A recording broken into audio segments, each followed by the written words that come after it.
Section 9 of 20 short science fiction stories by various authors. The Circuit Riders by R.C. Fitzpatrick. On the board, they were just little lights that glowed. But out there in the night of the city jungle, they represented human passions, virulent passions, and deadly crimes to be. He was an old man and very drunk or very sick. It was the middle of the day and the day was hot, but the old man had on a suit, and a sweater under the suit. He stopped walking and stood still, swaying gently on widespread legs, and tried to focus his eyes. He lived here, somewhere around here. He continued on, stumbling up the street. He finally made it home. He lived on the second floor and dragged himself up the narrow staircase with both hands clutching the railing. But he was still very careful on the paper bag under his arm. The bag was full of beer.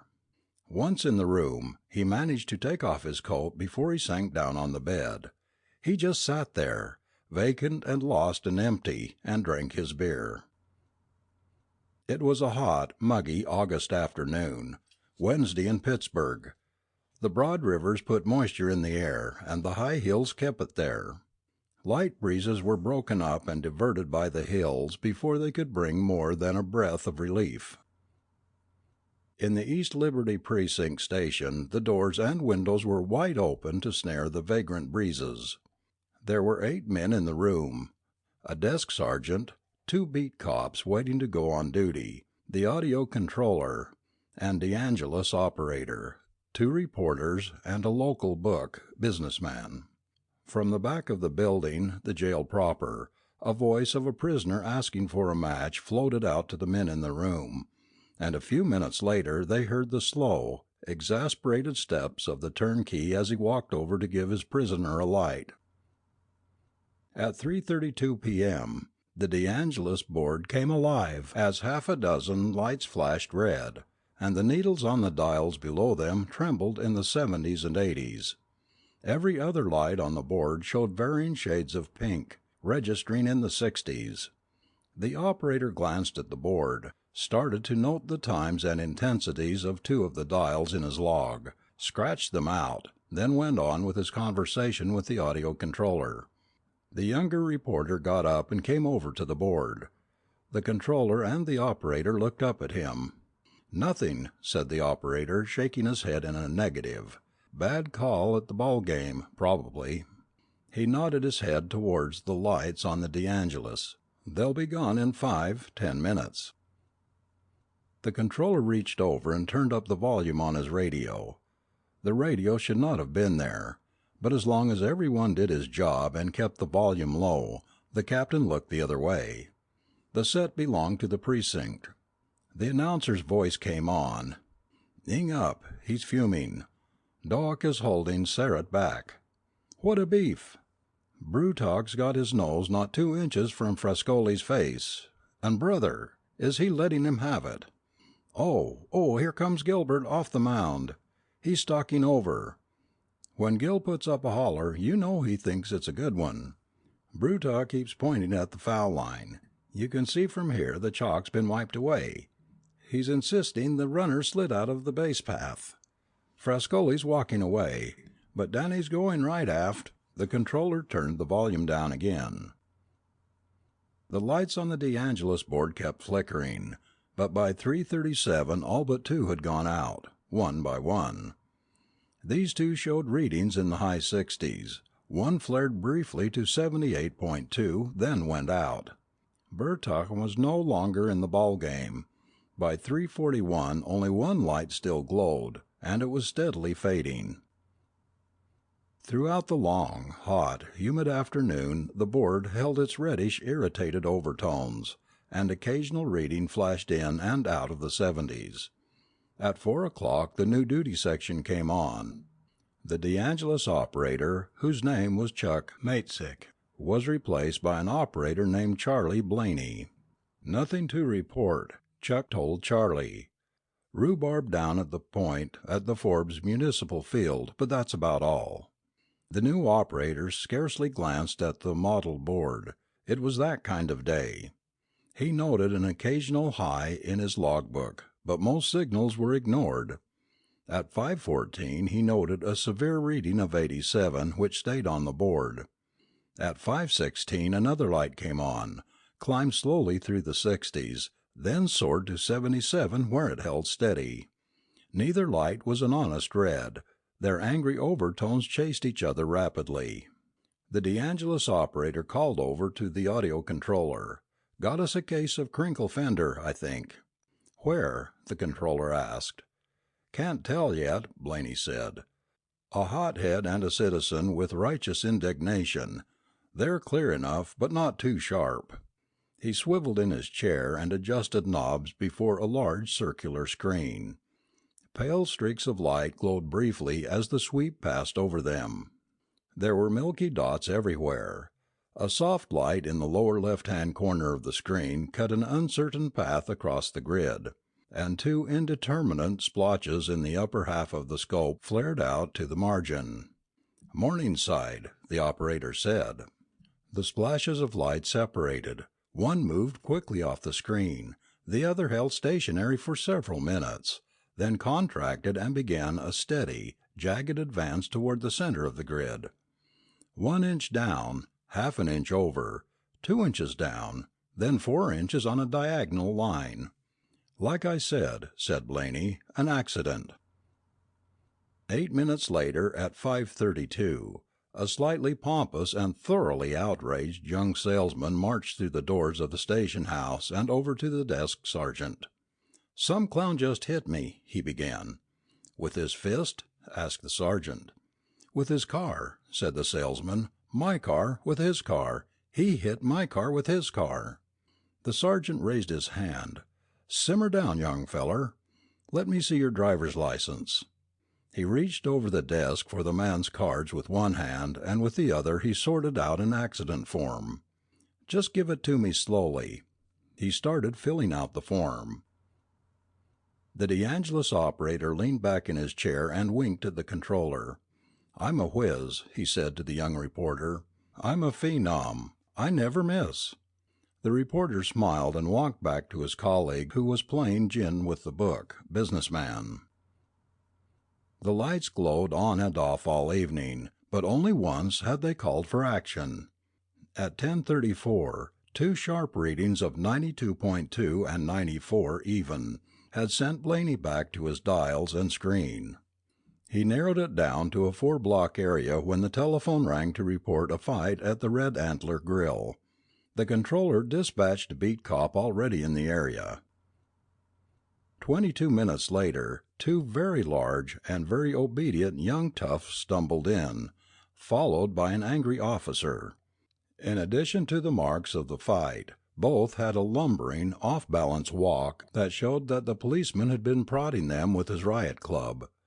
It was called an electronic persuader. It also doubled as a carbine.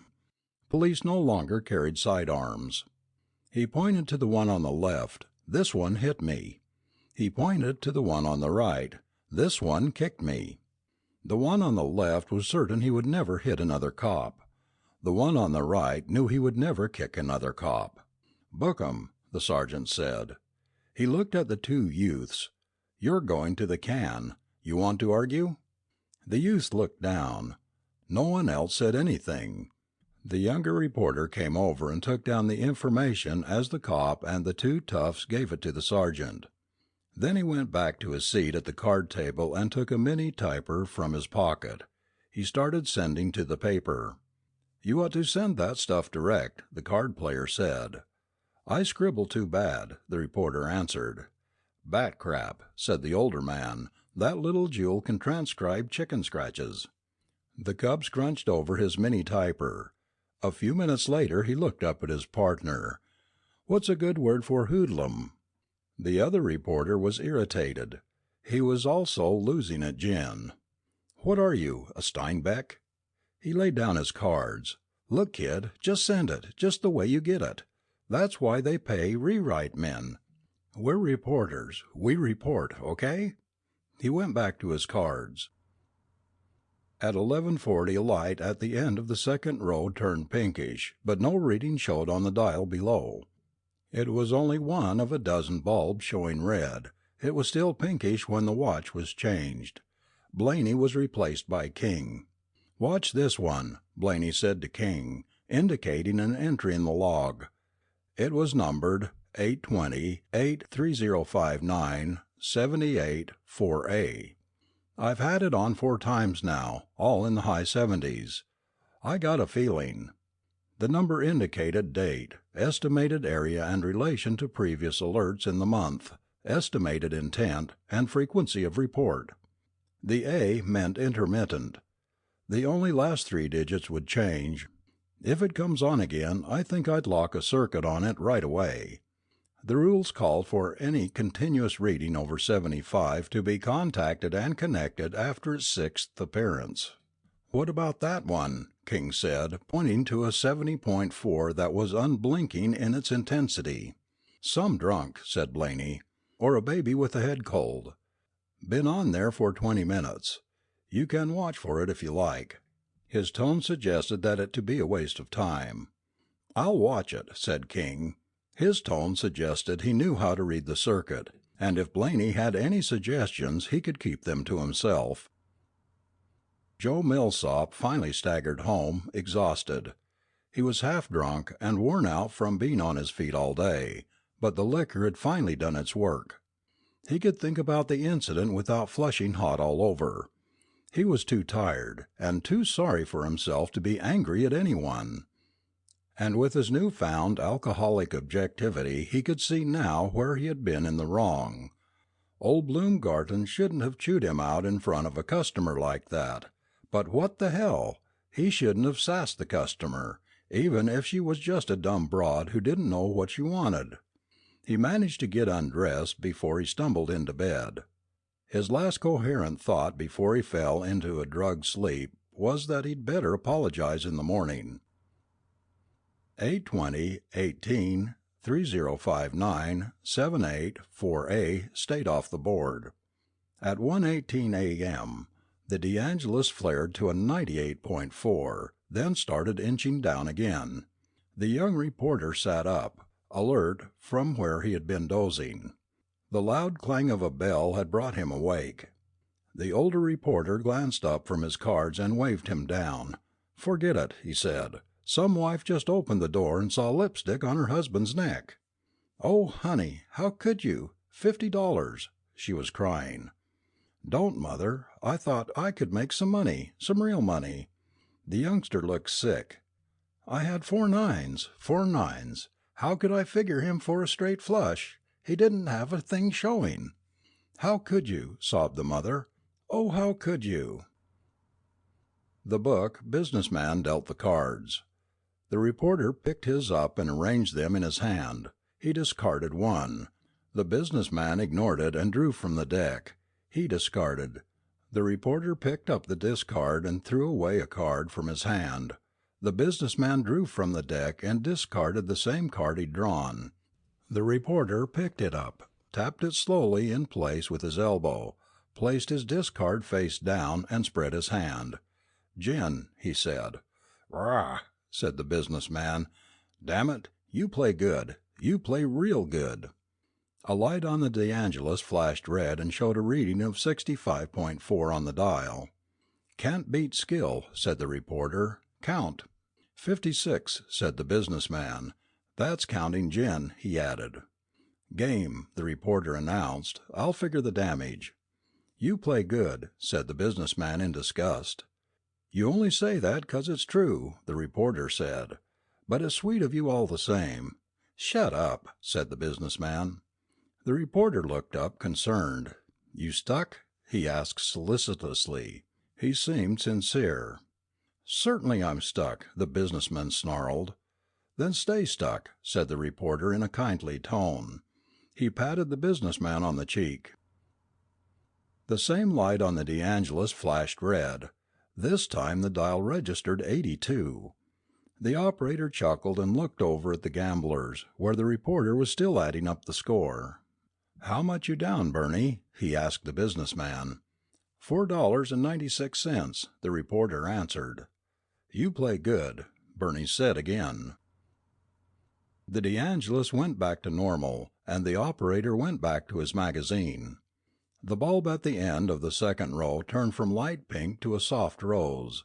The needle on its dial finally flickered onto the scale.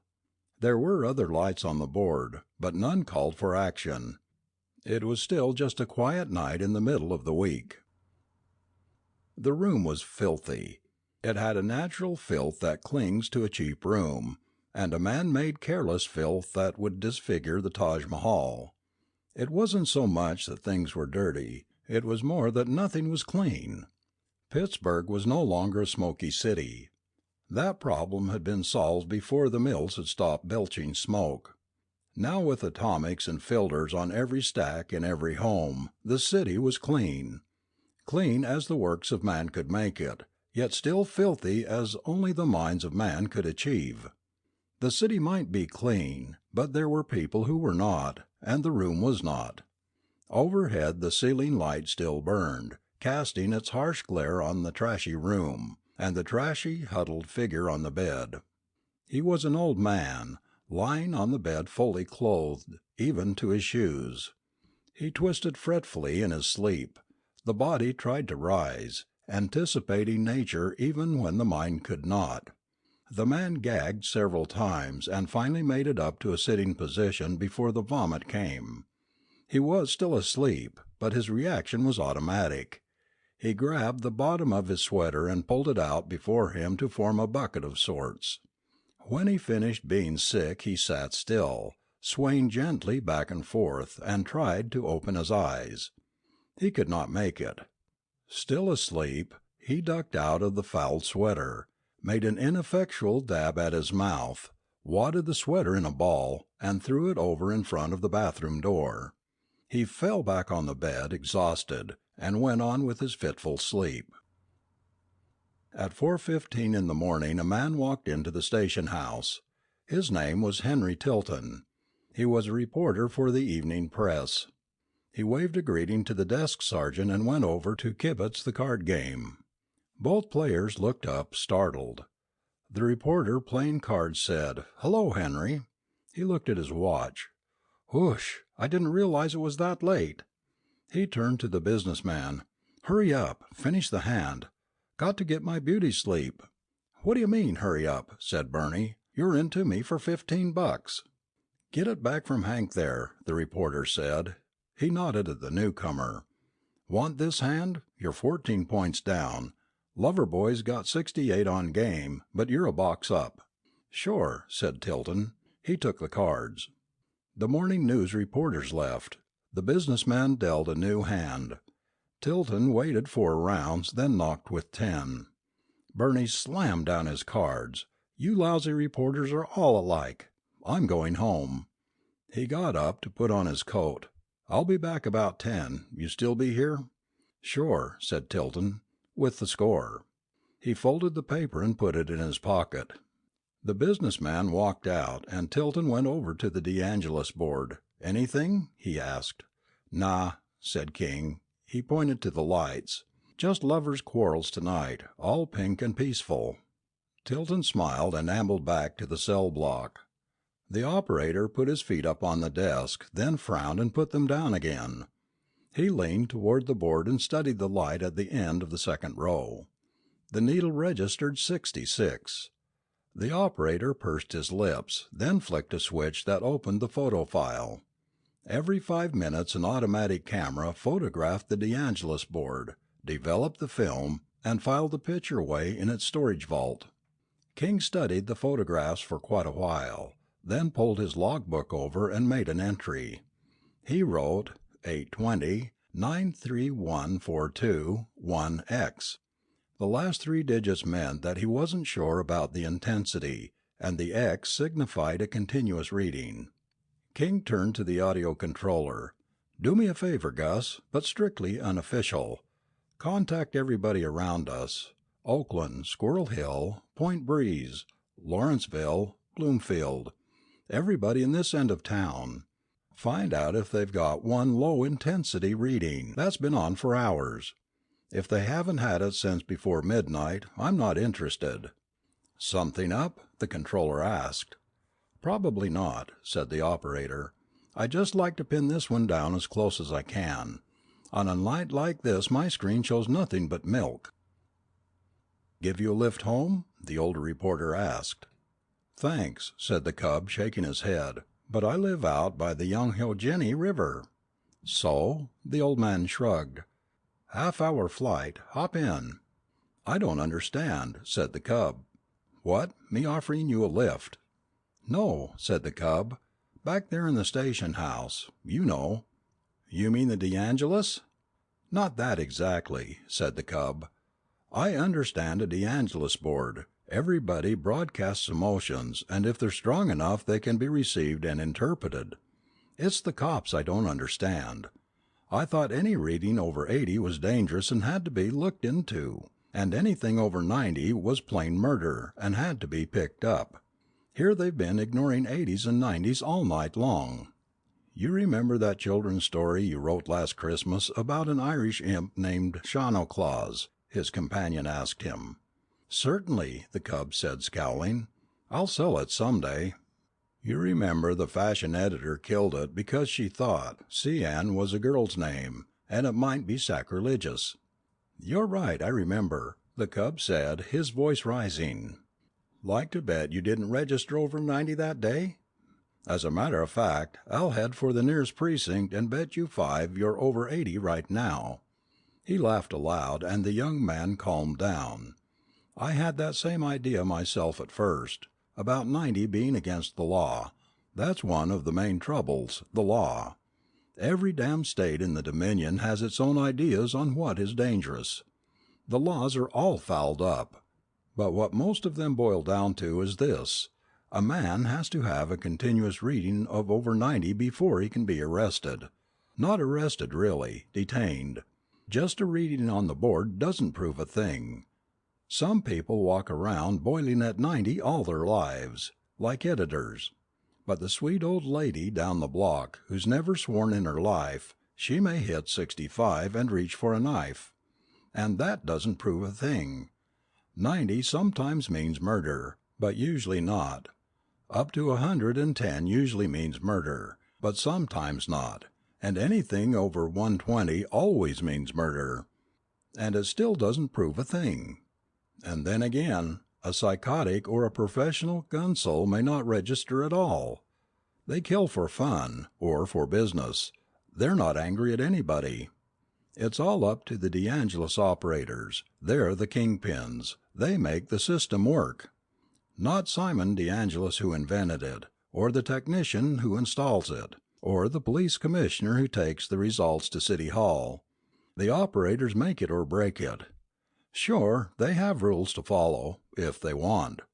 But a good operator ignores the rules, and a bad operator goes by the book, and he's still no damn good. It's just like radar was 60, 70 years ago. Some got the knack, some don't. "Then the DeAngelis doesn't do the job," said the cub. "Certainly it does," the older man said. "Nothing's perfect. It gives the police a jump on a lot of crime. Premeditated murder, for one.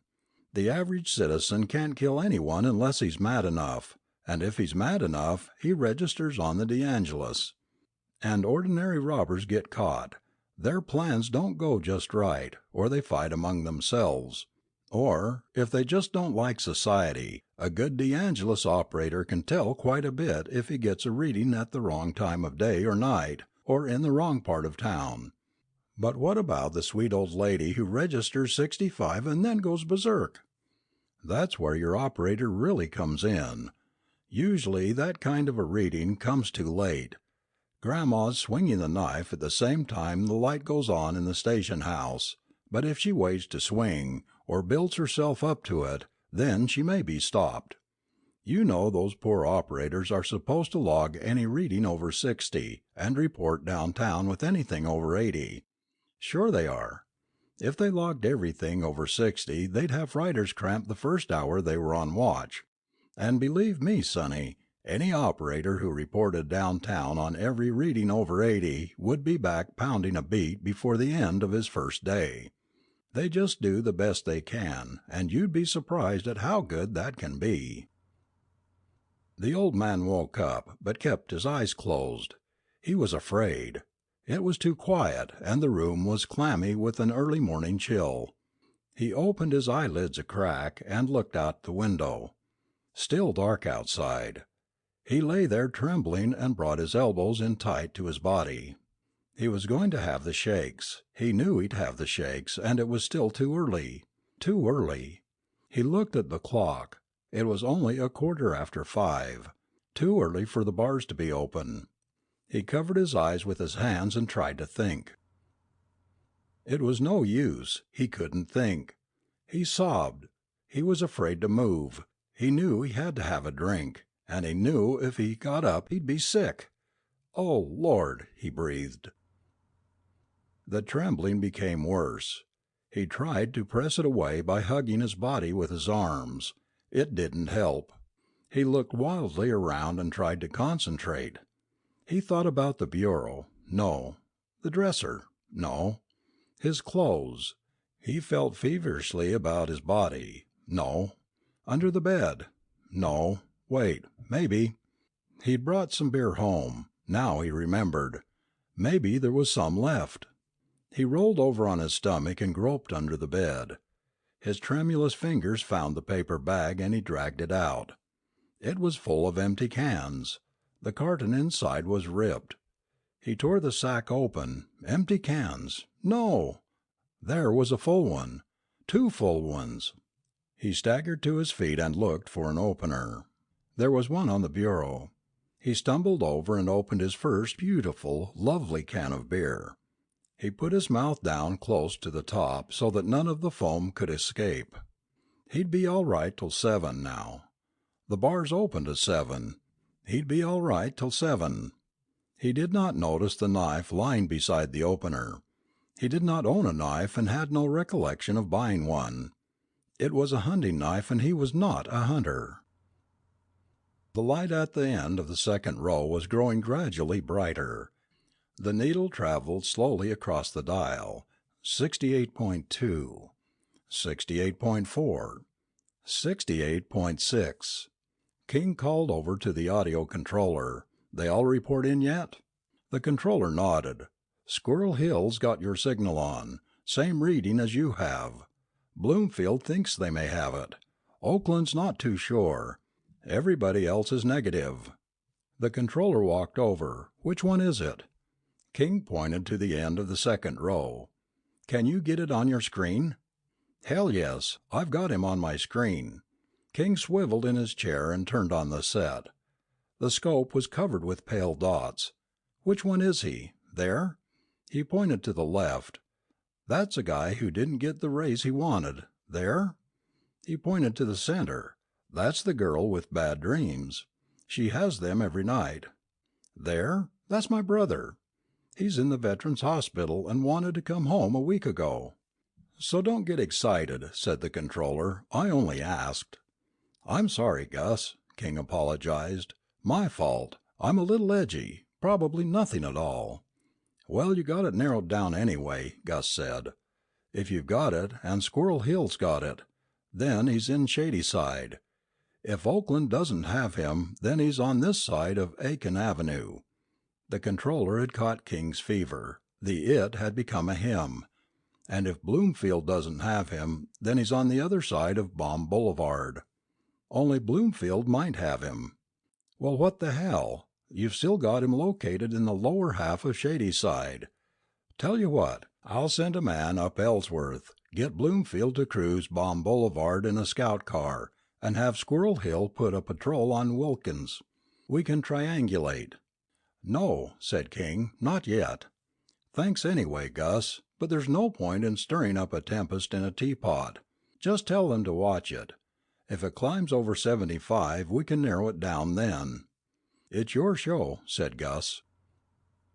The old man finished his second can of beer. The trembling was almost gone. He could stand and move without breaking out in a cold sweat. His hand ran through his hair and looked at the clock. 6:15. Too early. He looked around the room for something to read.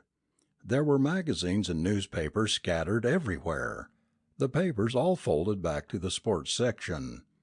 He picked up a paper, not even bothering about the date, and tried to interest himself in the batting averages of the Intercontinental League.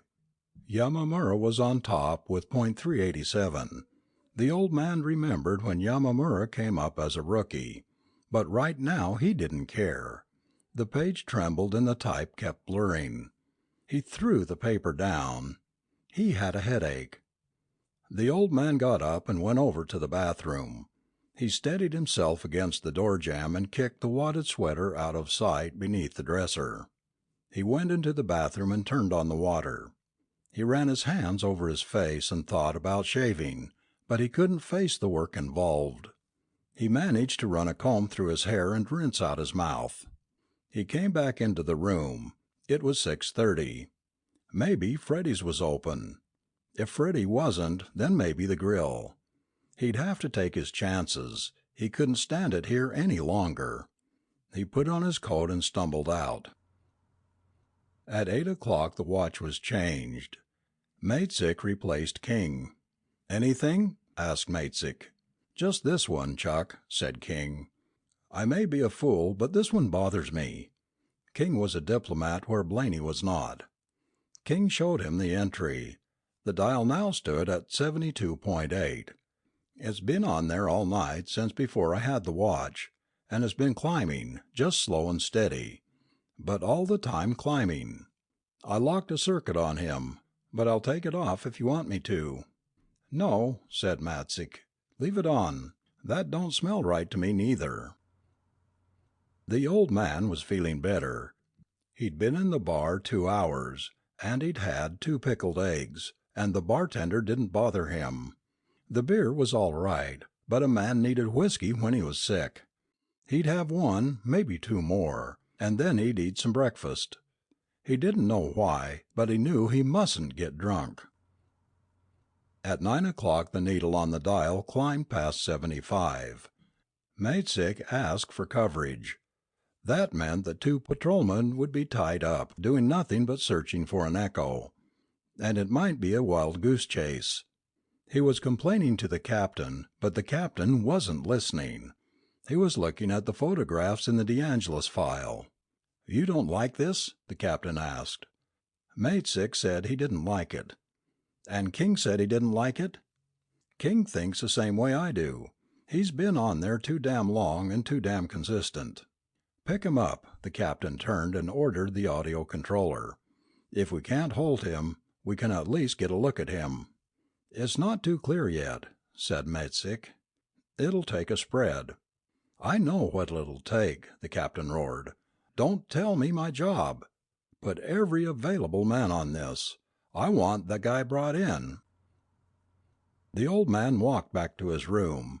He was carrying a dozen cans of beer, but the load was light, and he walked upright. He felt fine, like $1,000,000, and he was beginning to remember. When he entered the room he saw the knife, and when he saw the knife he smiled. A man had to be smart, and a man had to be prepared. They were smart, wicked and smart, but he was smarter. He'd bought the knife a long, long time ago, in a different world. They couldn't fool him that way. They were clever all right. They fooled the whole world. He put his beer on the bureau, then walked into the bathroom and turned on the water in the tub. He came back out and started to undress. He was humming to himself. When he finished undressing, he went over to the bureau and opened a can of beer. He carried it back into the bathroom, put it beside the tub, and lowered himself into the water. Ah, that was the ticket. Water and being clean. Clean and being water. Being water and being candy and being smart. They fooled the whole world, but not him. The whole wide world, but they couldn't fool him. He was going to fool them. All pretty and innocent. Ha, innocent, he knew. They were rotten. They were rotten all the way through. They fooled the whole world, but they were rotten, rotten, and he was the only one who knew. He finished the beer and stood up in the tub. The water ran off his body in greasy runlets. He didn't pull the plug. He stepped out of the tub and over to the bathroom mirror. His face looked fine, not puffy at all. He'd fooled them. He sprinkled himself with lilac water, put the bottle to his lips, and swished some of it in his mouth. Oh yes, he'd fooled them. A man couldn't be too clever. They were clever, so he had to be clever. He began to shave. The captain was on an audio circuit talking to an assistant commissioner. "Yes, sir. I know that. Yes, sir. It could be, but it might be something else." "Yes, sir. I know Squirrel Hill has problems, but we need help. Yes. Commissioner, it's over 90 now." The captain signaled wildly to Matesick. Matesick held up 4 fingers, then 2. 94.2 and still going up. "No, sir, we don't know. Some guy gonna quit his job or kill his boss. Maybe he found out his wife is cheating on him. We can't tell until we pick him up." "Yes, sir. Yes, thank you, sir." The captain hung up. "I hate politicians," he snarled. "Watch it, Captain," said Matesick. "I'll get you on my board." "Get me on it, hell," the captain said. "I've never been off." The old man finished dressing. He knotted his tie and brushed off the front of his suit with his hand. He looked fine. He'd fooled them. He looked just like everybody else. He crossed to the bureau and picked up the knife. It was still in the scabbard. He didn't take it out. He just put it in his pocket. Good, it didn't show. He walked out on the street. The sun was shining brightly, and the heat waves were coming up from the sidewalk. Good, good. This was the best time. People, the real people, would be working or lying down asleep, but they'd be out. They were always out all sweet and innocent in the hot sun. He turned down the street and ambled toward the drugstore. He didn't want to hurry. He had lots of time. He had to get some candy first. That was the ticket, candy. Candy worked. Candy always worked. Candy was good, but candy was wicked. He was good, but they were wicked. Oh, you had to be smart. "That has to be him," Matesick said. The screen was blotched and milky, but a large splash of the light in the lower left-hand corner outshone everything else. "He's somewhere around Negley Avenue." He turned to the captain. "Where do you have your men placed?" "In a box," the captain said. "Fifth and Negley, Aiken and Negley, Center and Aiken, and Center and Negley, and 3 scout cars overhead." The old man walked up Ellsworth to the Liberty School. There were always lots of young ones around Liberty School. The young ones were the worst. "I'm losing him. Where are you?" "Center and Aiken." "Anybody getting him stronger?" "Yeah, me, Negley and Fifth." Never mind, we've got him. We see him now." "Where?" "Bellefonte and Ivy, Liberty School." She was a friendly little thing, and pretty. Maybe 5, maybe 6, and her mommy had told her not to talk to strangers. But the funny old man wasn't talking. He was sitting on the curb, and he was eating candy, and he was offering some to her. He smiled at the little girl, and she smiled back. The scout car settled to earth on automatic. 2 officers climbed out of the car and walked quietly over to the old man, one on either side. They took an arm and lifted him gently to his feet. "Hello there, old-timer." "Hi, little girl." The old man looked around, bewildered. He dropped his candy and tried to reach his knife. They mustn't interfere. It was no use. The officers were very kind and gentle, and they were very, very firm.